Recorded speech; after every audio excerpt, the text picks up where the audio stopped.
All right, well, thank you everyone for coming out and dialing in to hear about the James Webb Space Telescope mission. So why do we have space telescopes? Space telescopes are our most powerful tool for looking back in time. Traveling back in time is the stuff of science fiction, but looking back in time is something that we can actually do. And it works as a result of the finite speed of light. If you look at the person seated next to you right now, you are not seeing them as they are. You're seeing them as they were a few nanoseconds ago. That's how long it takes light to travel 1 meter. Now, a nanosecond is a really, really small amount of time. And so that transmission delay is imperceptible to us. But when we look at objects that are farther away, it becomes more pronounced. For example, if we had a magic switch that could turn off the sun and we flip that switch, it would be 500 seconds before we saw anything happen, because it takes light 500 seconds to travel from the sun to the earth. So when we look at the sun, we're not seeing it as it is, we're seeing it as it was 500 seconds ago. When we look at the closest star, we're seeing it as it was 4 years ago. And we look at the center of our galaxy, we're seeing it as it was 25,000 years ago. And so it goes. So with space telescopes, we can look back in time to understand how the universe formed and evolved. Now, the JWST mission, or the Webb mission as we call it, was conceived in the mid-1990s to connect the dots, if you will, between this famous image of the oldest light in the universe and this famous image, which was the deepest image taken by the Hubble Space Telescope, which had just been launched at this time. So what are these images? The oldest light in the universe, this was obtained with NASA's COBE satellite, and it shows what the universe looked like when it just became transparent, when it was a few 100,000 years old. These red blobs denote temperature inhomogeneities that are the seeds from which galaxies will form. Now, this image, which was the deepest image taken by the Hubble Space Telescope shortly after it was launched, shows us the universe when the universe was about 1 billion years old. And between this epoch that Hubble could see and this epoch that the COBE satellite saw is a mysterious, poorly studied epoch known as the cosmic dark zone. In this epoch in the evolution of the universe is of great scientific interest because this is the point where the first stars and galaxies formed. Why is it poorly studied if it's so important? We haven't had the right type of telescope in space to study that epoch, but now we do. All right, so when Hubble took its famous deep field image, it did so by staring at a specific spot in the sky for a long, long, long time, leaving the camera shutter open, if you will, for a couple of weeks. And this is what Hubble saw. In almost every object in this image is a galaxy. And so Hubble has looked back in time, but not to the point of galaxy formation. There are still lots and lots of galaxies to see. Now, when the Webb repeats this experiment, it will do it much the same way. It will stare at a single spot in the sky for a long, long time, but the Webb has special features that we designed into it to allow it to see these primeval galaxies in the early universe. It's a very big telescope, much bigger than Hubble, and it is an infrared telescope. And we'll talk about why that's important.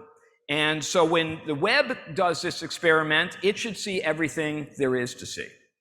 And so we should get to see the first galaxies. Now, when we say that the Webb will observe the first galaxies, we don't mean that you will pick up a copy of the New York Times and see a picture of the first galaxy. What we mean is shown on this plot. The Webb will measure the star formation rate per unit volume in the universe as a function of look-back time, as a function of redshift. This is what we know today.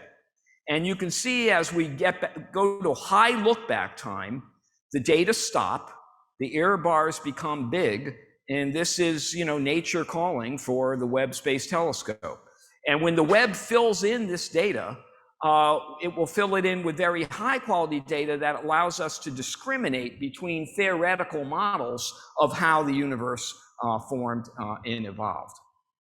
All right, now we can simulate the formation of the universe with supercomputers, and there's one such simulation running here at the lower left.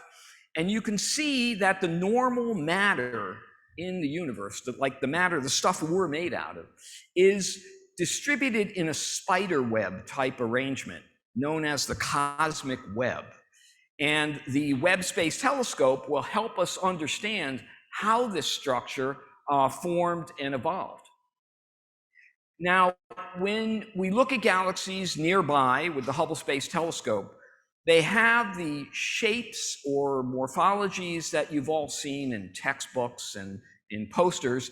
They're very symmetric objects. Some have spiral arms, some have bulges and disks, but they're very symmetric, regularly shaped objects. But when Hubble looks back as far as it can see, the galaxies don't look like that. They look like beaten up blobs of light. And so as we look back in the galaxies in the early universe, their appearance actually changes. And that's a mystery. And the Webb will help us understand that mystery. Now, with the Hubble Space Telescope, we see irregular galaxies nearby today, and we model those galaxies as resulting from collisions between galaxies. Here you have a computer simulation of galaxies colliding, and we can actually reproduce those irregular morphologies that we see with Hubble. And so we believe that in the early universe, galaxy collisions were more common than they are today, but the Webb will tell us if that interpretation is correct. Now, you've all heard the statement that space is expanding. What do we mean by that? This analogy tries to explain that. What we have here is a loaf of raisin bread dough that's been put out on a counter to rise. Now imagine that you're seated on one of the raisins. What would you see? You would see every other raisin moving away from you, even though you're not at the center of the expansion. And no matter what raisin you chose to sit on, you would see exactly the same thing. That's a pretty good analogy for what we mean when we say space is expanding. We actually mean that the space itself is expanding. The galaxies are not flying through space as a result of some kind of explosion, but they're expanding with the space just as these raisins are. Okay, so what does this have to do with the Webb Space Telescope? Well, those primeval galaxies emit their light in the ultraviolet part of the spectrum. And as that light travels to us through the expanding space, through that expanding raisin bread dough, its wavelength is stretched into the infrared. So to see that light today, we have to use an infrared telescope. And the infrared capability that we put into the Webb for this purpose has lots of utility for lots and lots of other science. So what is the infrared? Light comes in an infinite spectrum of wavelengths, from infinitely short to infinitely long. And our eyes are only sensitive to a very narrow slice of this spectrum. We call it the visible part of the spectrum. And that corresponds to a transmission window in the Earth's atmosphere. So light in this range of wavelengths actually reaches the surface of the Earth. And so our eyes have evolved to be sensitive to that. But there's a lot more light that our eyes cannot see. And everything we know about the universe around us is transmitted to us in light. And so it's crucial that we be able to access more than just the visible spectrum. So this is why we put telescopes in space. The Hubble Space Telescope is designed to operate in the ultraviolet part of the spectrum and the visible. So the ultraviolet light has shorter wavelength than our eyes can see, but you can be burned by it if you stay at the beach too long. The Webb telescope is designed to operate in the infrared part of the spectrum, the red end of the visible out into the mid-infrared. Our eyes can't see that light, but our skin can sense infrared light. If you hold your hand near a warm radiator or a warm stove burner, the heat that you feel, that's your skin sensing the infrared light that's being emitted by the warm object. All right, this is a picture of a nebula taken with the Hubble Space Telescope. And the spaces between the stars in our galaxy, the so-called interstellar space, it's not a cold, empty vacuum. It's filled with giant clouds of molecular gas mixed with dust and atoms and molecules. And this is a picture of one of those clouds.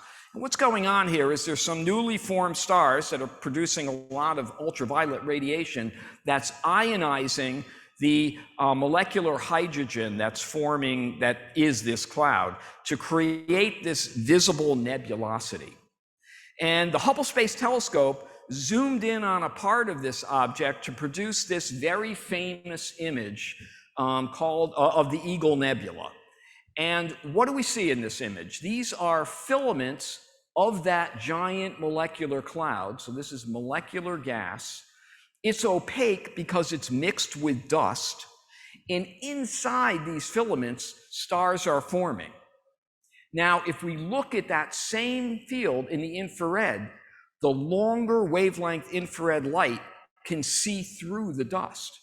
And so we will be using Webb's infrared capability to explore inside lots of dust-obscured objects to understand processes that are occurring there, star formation in this case. So how do stars form? We have these giant clouds of molecular gas. They collapse on themselves by self-gravity. And so as that happens, the pressure inside the cloud starts to rise. And when the pressure rises, the temperature rises. Much like when you fill your bicycle tire at the gas station, the tire gets a little bit warm when you put a lot of pressure in it. The same thing happens in the cores of these clouds, only here the temperature gets really, really, really warm to the point where nuclear fusion can occur. And that's how stars are produced. Now, when stars are produced, there's typically a circumstellar disk surrounding the newly formed star. This is a disk of leftover material, if you will, from the star formation. And when these disks are of tremendous scientific interest because they are the birthplaces of planetary systems like our own. And when planets form in these disks and they sweep up the material of the disk to form this sculpted shape that I showed here in simulation, here you can see actual radio telescope images of sculpted circumstellar disks. These images were taken with a giant radio telescope in Chile. And so one can see that we can actually infer the presence of planets without being able to see the planet. We can tell they're there by the effect they have on the circumstellar disk. JWST will do a lot of this type of work. Now, this is an artist's rendition of the debris disk around our own solar system, alongside a map of where that debris actually is. So these chunks of material, they're chunks of rock and ice. They're called the Kuiper Belt objects or the trans-Newtonian objects, and they're of tremendous scientific interest because this is leftover material, pristine leftover material from the formation of our solar system. So we really want to study that.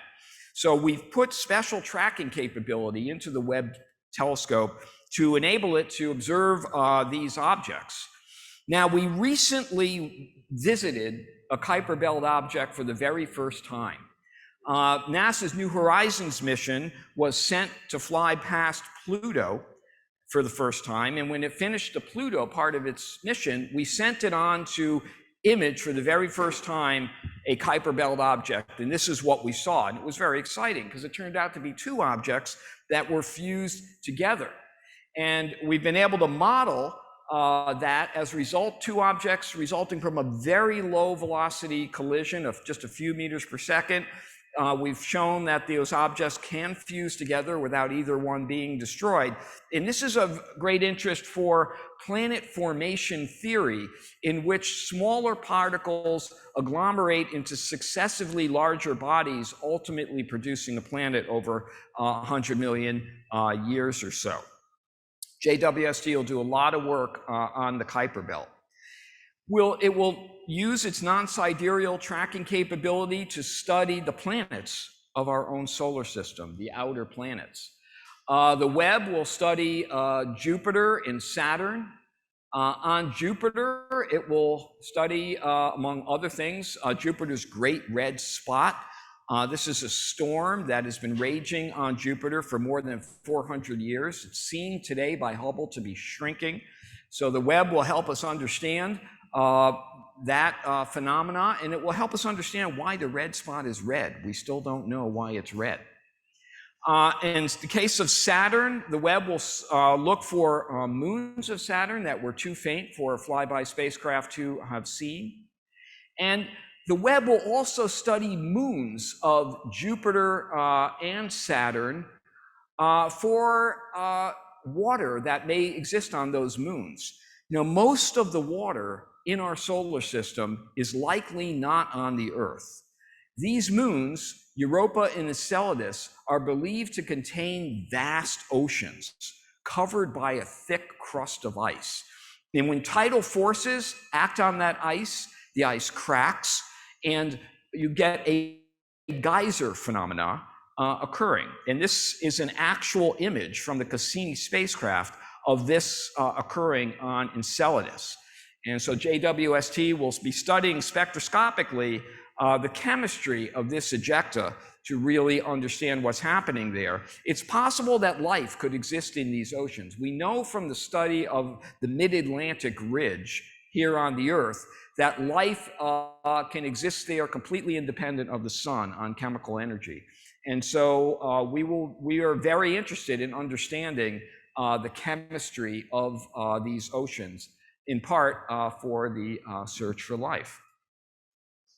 All right, when I was a graduate student, there were no planets known outside our solar system.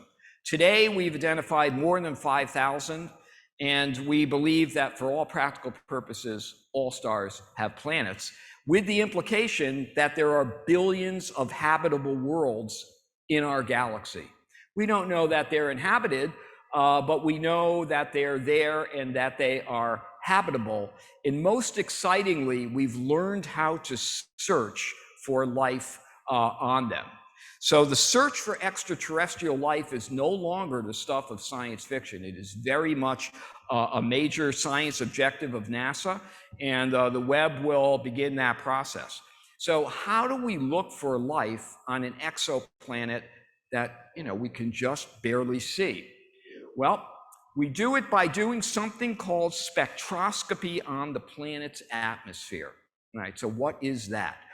In spectroscopy, we spread the light out into its component colors so that we can see the emission and absorption of individual atoms and molecules in the gas.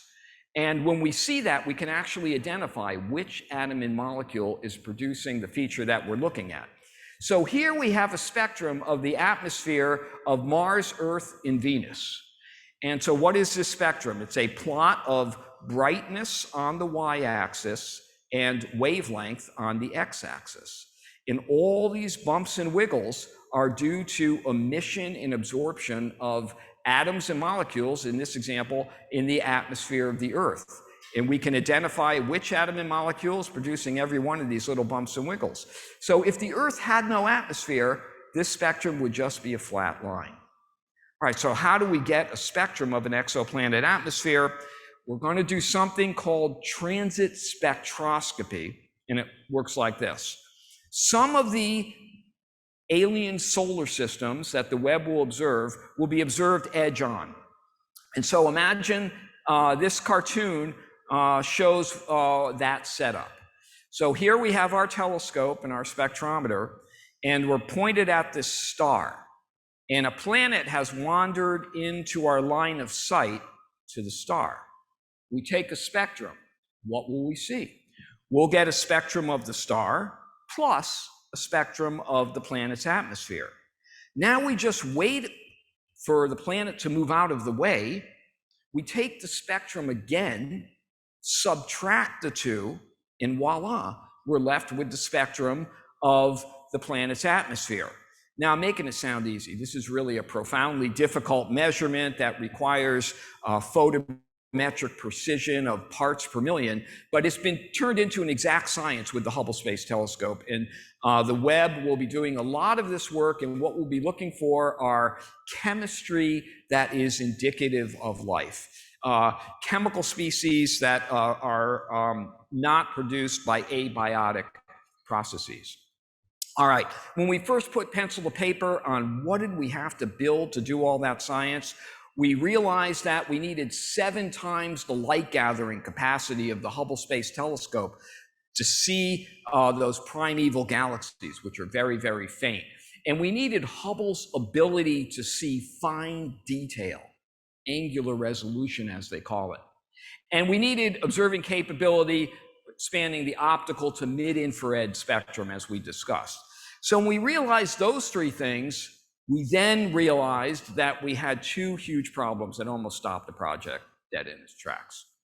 To get 7 times the light gathering capacity of Hubble, we needed a primary mirror that's bigger in diameter than the biggest rocket.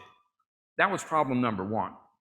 And then problem number 2, to build an infrared telescope, we have to make the telescope very, very cold. Why? Well, everything above absolute zero emits light. And so if we had infrared goggles on right now, we would see our bodies glowing in the infrared. The wall and floor of the room would be glowing in the infrared. And if we didn't make the Webb telescope very cold, it would be blinded by its own infrared emission. And we found that we had to make it really, really cold, almost minus 400 degrees Fahrenheit, or 40 degrees above absolute zero. And then and now, there's no mechanical refrigerator powerful enough to cool something like the Webb telescope to such a low temperature. So let's talk about how we solve those problems. We'll talk about the thermal problem first. The JWST was not put in orbit about the Earth the way Hubble is. Instead, we sent it to a special spot in space called the second Lagrange point of the Sun-Earth system. That's a mouthful. We just call it the L2 point for short. And it's a point in space which is 1 million miles away from Earth in the anti-sun direction. All right, how does that help us cool the Webb telescope? Well, as the Earth orbits the sun, of course, this pattern of Lagrange points orbits with it. And so one can see that if an object is placed at the L2 point, all the sources of heat on that object, the sun, the Earth, and the moon, will always lie in the same direction. And so we realized that we could deploy a giant sun shield to block the light from the sun, the Earth, and the moon. And then the Webb will live in the shadow of that sun shield. And as long as the Webb is in the shadow of the sun shield, it will radiate away all its thermal energy to the cold darkness of space and reach the desired temperature. However, we also need to point this telescope all over the sky. All right, so we sized the sun shield to enable us to point 5 degrees toward the sun and 45 degrees away from the sun, and we're still in the shadow. So now we've observed a line on the sky that's 50 degrees long. Now imagine we rotate about the Earth-Sun line. That's this one.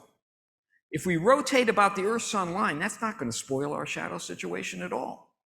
And so now this arc becomes an annulus. That annulus covers 35% of the sky. It's called the field of regard. And so at any instant in time, the JWST can observe 35% of the sky and still be in the shadow of its sun shield. Now, as the Earth orbits the sun, we're rotating about this axis, and one can see that this annulus will sweep over the whole sky every 6 months. So every 6 months, the Webb telescope can point at any spot in the sky and still be in the shadow of its sun shield. Now, we didn't put the Webb exactly at the L2 point. We put it in a small orbit about the L2 point. And that's shown in this little simulation here. So the Webb is orbiting the L2 point as the L2 point orbits the sun. Why did we do that? We did that to keep the Webb out of the Earth's shadow. We're generating electricity with solar arrays. It takes about 2 kilowatts of power to run the Webb. And so it's very important that we be out of the Earth's shadow. So that's why it's in a small orbit about the L2 point. That orbit is unstable in the direction of the Earth-Sun line, so it has to be maintained by station-keeping thrusters, and the propellant for those thrusters is forecast to last about 20 years. All right, what did we do about the mirror being bigger than the rocket? We adopted something called a segmented mirror architecture. Instead of building one big mirror, we built 18 hexagonal segments that are mechanized to play together as if they were one big mirror together. And that allows us to fold the telescope up inside the fairing of the rocket that we're using, which is a French rocket called the Ariane 5. So this is a 5-meter diameter fairing, and the Webb folds up inside it. This rocket is launched not from Florida, but from Kourou Launch Center in French Guiana on the east coast of South America. The payload is about 6.5 metric tons. And the origami of unfolding this in space involves about 50 major deployments and 178 release mechanisms, every one of which had to work perfectly, or the whole mission would be a failure. The astronauts cannot go to the L2 point, so they can't bail us out if this didn't work. All right, so right after launch, the first thing that happens is the solar array comes out, so we could become power positive. We're operating on batteries up to that point. You saw the high gain antenna deploy so that we begin communicating with the Webb. And we went to the L2 point on something called a direct transfer trajectory. We went straight from the Earth to the L2 point. We didn't even orbit the Earth once on the way out there. There are several key course correction maneuvers that have to occur to navigate out to the L2 point, and that all went very well. And that in part is why we have so much fuel on board that we can last 20 years, because we didn't need to use it getting out there. All right, the Webb mirrors are not made of glass. They're made of a material called beryllium. Why did we use beryllium? We use beryllium because as the Webb slews around the sky inside that field of regard, even though the Webb's in the shadow, there will be small temperature gradients that will form in the primary mirror. And we didn't want those temperature gradients to spoil the shape of the mirror.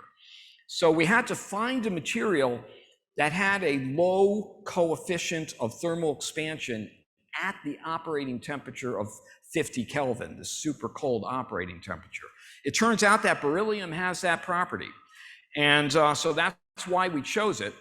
The beryllium starts out in a powder form, and then we compress it under tremendous heat and pressure to form what's called a billet, a block of material. And then after we go through all the trouble to do that, we machine almost all the beryllium away to produce this very lightweight structure. This is the back side of a Webb mirror, and this is the front side. You can see lab equipment reflected in the front side. The figure of merit here is aerial density. You know, mass is really a premium when you're designing anything that flies, a spaceship or an aircraft. And these mirror segments are the current state of the art in terms of aerial density. They're about 6 times lighter than the Hubble telescope mirrors. Now, if you're paying attention, you realize we have another big problem. Okay? How do we polish telescope mirrors? We rub on them with gritty stuff until they get smooth and shiny enough. That's a room temperature operation.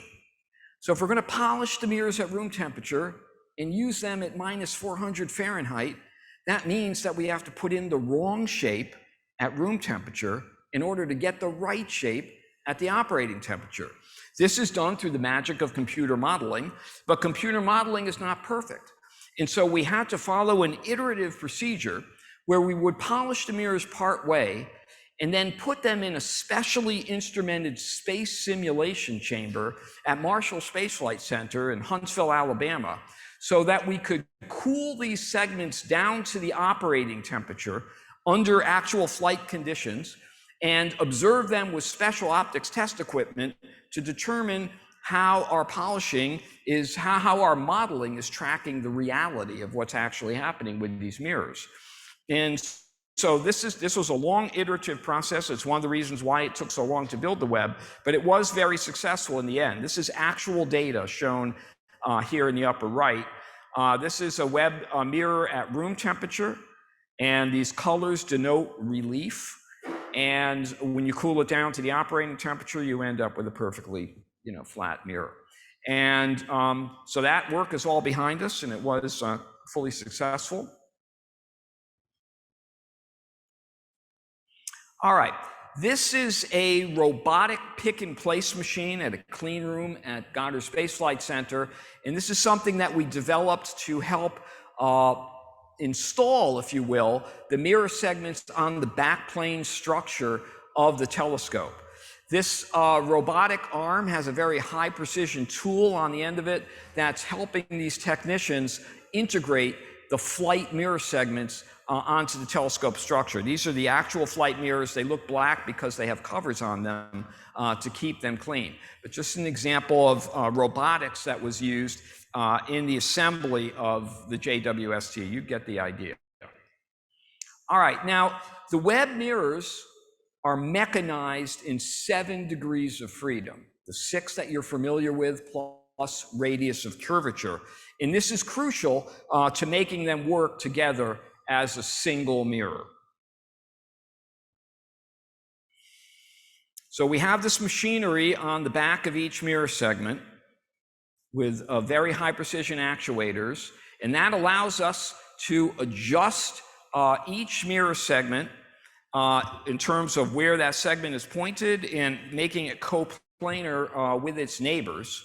So when we first launched the JWST and pointed at a star, we actually have 18 separate telescopes, and we get 18 images. We have to move the segments around to figure out which image goes with which segment, and then we can adjust the segments so we superpose all those 18 images onto each other. And then we use special interferometric optics in one of the science instruments to make those segments exactly coplanar so that we end up with a nearly perfect image. And we greatly exceeded our requirements in terms of image quality on the JWST. So this is how the telescope was deployed. You saw the primary mirror come out. There are various radiators like this one that deploy. And then the wings of the primary mirror unfold much like a round drop leaf kitchen table. Okay. All right, so this is actual data from the commissioning of the telescope. One of our science instruments has the ability to take an image of the primary mirror rather than the sky. So this is an actual image in flight of the JWST primary mirror. These are the 18 images after we figured out which one went with which segment. And that's when we superposed them, and that's when we did the fine phasing to get the really good result that we got.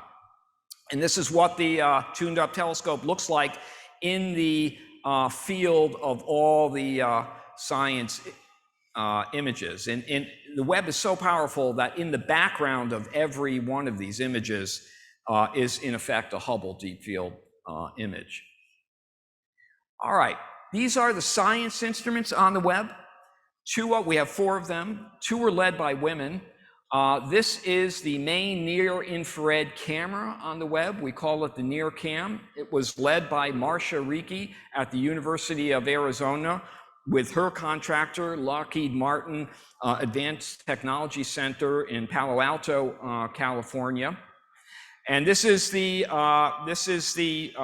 instrument that takes a lot of the imagery that you've been seeing and will image those primeval galaxies in the cosmic dark zone. This is the mid-infrared instrument. This is the instrument that observes farthest into the infrared. It actually has to be colder than the rest of the instruments. These all operate at about 50 Kelvin, and this one has a small cryocooler that allows it to cool from 50 to 6 Kelvin.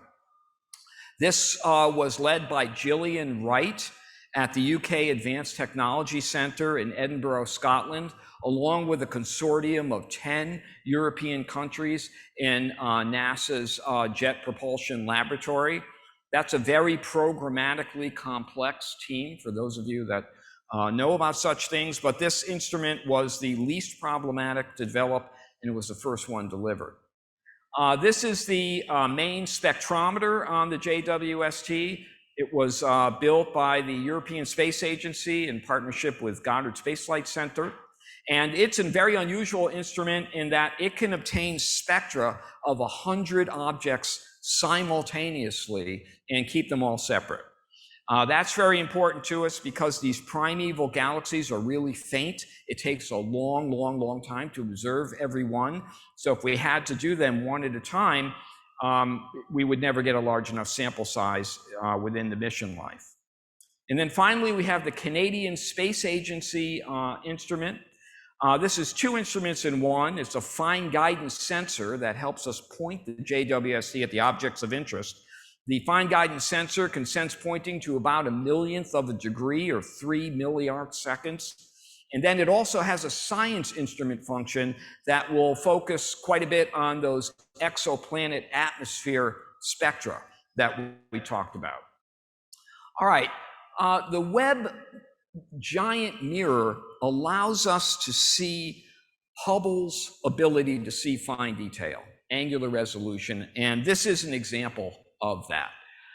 Our prior infrared mission, the Spitzer Space Telescope, it ended its mission a few years ago. Spitzer was an 85-centimeter telescope, and this is an image of a particular field of the sky taken with the Spitzer. This is an image of the same field of the sky taken with the Webb, and you can see the dramatic increase in detail that the Webb gives us, and that is due to the large size of its mirror. And this is the real achievement.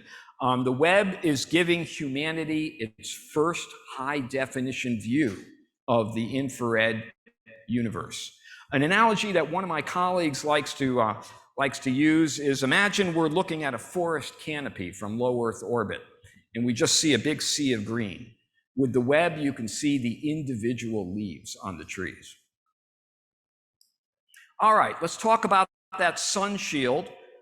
This was the most risky and really one of the most difficult parts of the whole Webb project. The sun shield has an SPF of 1,000,000. So if you had this on the beach, you would be very well protected. It's 73 by 40 feet. It's literally the size of a tennis court.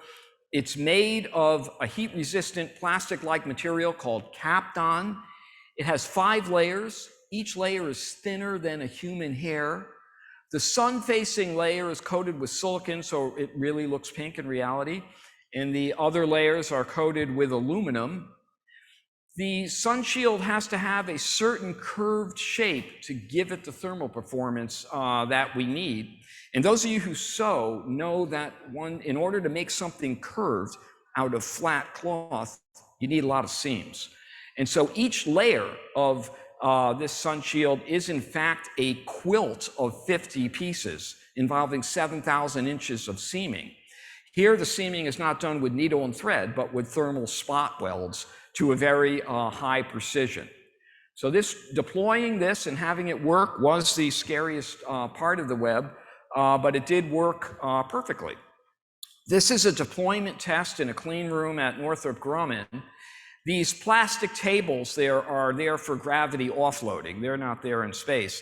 And what you're seeing here is these telescoping booms are pulling the sun shield out of a containment pallet that it's been folded up inside. You can see a person appearing in the middle here to give you a sense of scale. And if you look close, you can see the quilting.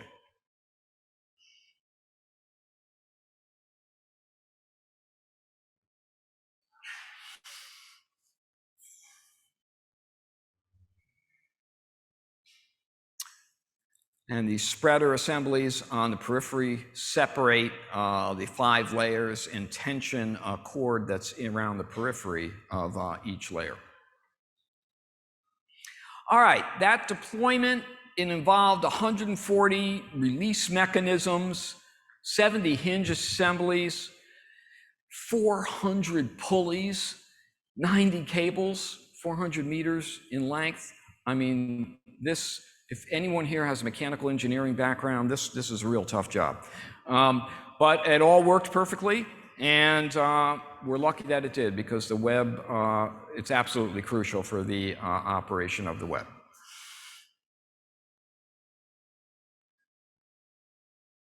Okay. All right. When we got the instrument payload integrated to the telescope and all the optics integrated to the telescope, we put it into a special truck-mounted shipping container. The container keeps the Webb in the super clean, special environment that it needs to stay in order to remain qualified to fly in space. And we designed this container to integrate with a C-5 transport aircraft. It just barely fits, as you can see, but we did get it in there. And we flew from Andrews Air Force Base near Goddard in Washington, D.C., to Houston, Texas, to do some more testing at the Johnson Space Flight Center in Houston. Now, at Johnson, we did a test called an end-to-end optical test. The mental image that you form when I say end-to-end optical test, it's exactly the right image. This is a test in which we're going to shine light through the entire observatory system, just the way it'll happen in space, and make sure that everything works. And of course, we have to have that whole observatory in a really, really big space simulation chamber so that we can do a test that includes the environment. So we had to go find a suitable chamber for this. And we found at Johnson a chamber that had been built for NASA's Apollo program called Chamber A. This is a picture looking through the door of Chamber A, and you can see the Apollo command module in there. And this is the biggest cryogenic space simulation chamber in the world. We resurrected it out of mothballs for JWST. We were able to put JWST in this chamber and then observe it with special optics test equipment in the roof of the chamber to do this end-to-end optical test. This was a very difficult, expensive test to do, and it's a test that we skipped on NASA's Hubble program with consequences that I suspect many of you are aware of. So we elected not to skip it on this program, and it's a good thing that we didn't, because we did find problems in this test that we were able to fix. When we finished that, we went back in the plane and we flew from Houston, Texas to Los Angeles, California, where our contractor, Northrop Grumman Aerospace Systems in Redondo Beach, California, would add the sun shield assembly and the spacecraft bus to the telescope assembly. Let's take a look at what that looked like. This was in a clean room at Northrop Grumman. The telescope is in its stowed configuration for launch. And here it's being craned to integrate with the spacecraft, which you really can't see, it's underneath here. And then this is the sun shield in its giant, folded up in its containment pallet. Give you an example of what this kind of work looks like. Now, once we got those two assemblies integrated to each other, we had to do comprehensive performance testing to make sure that we did it right. And then we're still not done. Once we had this assembly integrated, we had to put it in a vibration facility to simulate the vibration that it will experience in the rocket flight to space. And then we had to put it in an acoustic facility where we blasted it with giant loudspeakers to simulate the acoustic energy that it will experience in the rocket flight to space. And then we had to comprehensively test the whole thing to make sure we really passed those tests. This is another reason why it took so long to build the Webb. But all that work's behind us successfully. But now that we've added the sun shield and the spacecraft to the telescope, it's too big to go in the plane. So instead, we put our container on a special roll-on, roll-off transport ship, and we shipped out of Seal Beach, California, just south of LA, went through the Panama Canal over to Kourou Launch Center in French Guiana. This is the first time NASA has shipped a payload by boat, and that worked out okay. We had great weather. All right, now we're in Kourou, and we're in a vertical assembly building in Kourou that contains the rocket. And we're riding up an elevator along the side of the rocket. There are work platforms at various stages where people are working on the rocket, and we're gonna go up to the top where the payload is attached to the rocket, where the launch adapter is, as they call it. So there's the stowed configuration, JWST, and we're craning it onto the top of the rocket and attaching it to that launch adapter. So this is the very last view of the JWST on the Earth. And then for this particular rocket, the fairing or nose cone, if you will, is lowered axially, as you see here. Now, when all that's done, the rocket is rolled out to the launch pad,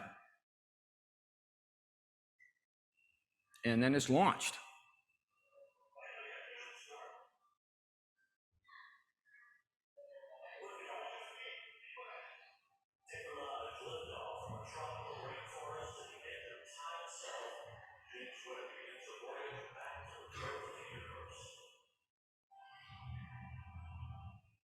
Okay. So we got a great launch. We didn't need to use much fuel to get out to the L2 point, so we're fat, dumb, and happy on propellant. And these are some of the first results that we put out from the Webb Space Telescope. We usually put out some first imagery just to show that the system is working. And during the fall, you'll start to see the first science come out. But this is showing us that we can see the cosmic dark zone, basically. This is a spectroscopic redshift of successively more distant galaxies taken with JWST. And this one is a galaxy that's about 13.1 billion years old. So system is working fine. Here we're looking at composition of those early galaxies, and with spectra, as we mentioned, we can actually identify atoms and molecules in the objects that we're looking at. And when we look for these real primeval galaxies, the very first galaxies, we don't expect them to contain anything but hydrogen. All right, this is one of the coolest images among the first that were released. You really need a tour guide for this, but this is one of those giant molecular clouds in space. It's dusty molecular gas. Some newly formed stars have occurred up here, and ultraviolet light is impinging on this cloud. You can see hydrogen streaming off the cloud as those molecules are disassociated by the ultraviolet light. You can see a whole series of newly formed stars that are revealed here, some of which are even embedded. This one, for example, has no diffraction spikes, indicating that it's still embedded in its cocoon of molecular gas. You see these pillar-like structures forming, as we saw in the HST image. So this is a particularly cool one. This is a planetary nebula. This is the death throes of a star like the sun, where the star throws off its atmosphere to become just a stellar remnant. This one is taken with the near cam in the near infrared, and this one is taken with the mid-infrared instrument in the mid-infrared. So we're looking at different stuff here. But in the mid-infrared, you can see the progenitor star and its companion that produced this whole nebula. This is a set of interacting galaxies. This one is not interacting. This one's in the foreground. And with Webb's ability to find detail, we can actually see individual stars in this galaxy. These are interacting with each other. You can see a lot of star formation here triggered by this interaction. And this northernmost galaxy has a black hole in it. And here we're taking spectra of gas that's falling into that black hole and measuring its chemical composition. And here is a spectrum of an exoplanet atmosphere, just as we spoke about that. And here we've discovered water in this particular exoplanet, WASP 96b. And so this bodes well for Webb's ability to do transit spectroscopy. This is one of the first images of Jupiter that the Webb has taken. It's super detailed. You can see aurora at the poles. You can see the fine rings of Jupiter. It's really kind of stunning stuff, the imagery from the Webb. All right, so how does the universe work? How did we get here? Where are we going? And are we alone? Those are the central questions that drive NASA astrophysics. And I don't know that if we have students in the house tonight or online, but if we do, you can help us join the quest for answers. The people that do projects like this come from all walks of life, in all backgrounds. Every engineering discipline that exists is involved in projects like this, along with managers, accountants, even lawyers are required to do projects like this. There's a quote that I like to read. The book of nature lies continuously open before our eyes, but it cannot be understood without first learning to understand the language and characters in which it is written. It is written in mathematical language, and its characters are geometrical figures. That's as true today as it was 400 years ago when Galileo said it. So if you want to work in aerospace as a career, if you want to build things like the Webb, it's a totally realistic career objective. Go to college, study whatever you love, but if that happens to include science, engineering, and math, this is a very realistic career objective. You can apply for a NASA internship. We have internships for every stage, from high school to graduate students and even some faculty. So that's a great way to get involved with NASA. And you can also explore doing citizen science. NASA has a very well-organized citizen science program that allows just anyone to get involved with science. And actually, there are some citizen scientists that work on the image processing from the Webb. All right, those are my remarks for today. You can follow the action of the JWST on our website and also on our blog site. We put out a blog about once a week or so. And so I'd encourage you to take a look at those resources, and I'll be happy to answer questions for as long as they let me.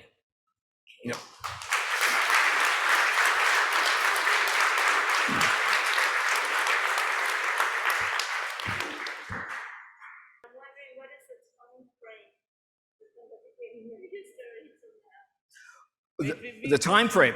Oh, that's a great question. The project started in '96.